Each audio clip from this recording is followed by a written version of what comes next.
प्रॉन्सच्या, कोळंबीच्या सगळ्याच रेसिपी मला आवडतात. पण झटपट होणारी कोणती रेसिपी असेल तर ही प्रॉन्स सुका मसाला. चला करूयात. कोळंबी घेतले, स्वच्छ केली आणि स्वच्छ धुवून घेतली.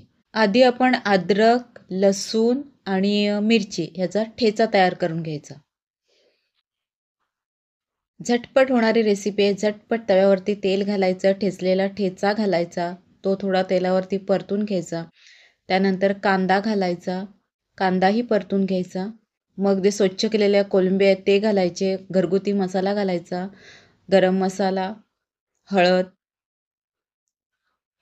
सगळं कसं एकदम मस्त असं परतून घ्यायचं. मीठ घालायचं चवीनुसार आणि थोडंसं पाणी शिंपडायचं हातानेच. कोकम घालायचे आंबटपणासाठी. कोकम घातल्यानंतर पुन्हा सगळं मिक्स करायचं, झाकण ठेवायचं, गॅस स्लो ठेवायचा आणि शिज द्यायचे. जेव्हा झाकण उचलाल तेव्हा कोळंबी मसाला तयार झालेला असेल त्यावरती कोथिंबीर भुरभुरायची आणि खाताना मात्र त्यासोबत लिंबाची फोड, तांदळाची भाकरी आणि मस्त असं खायचं.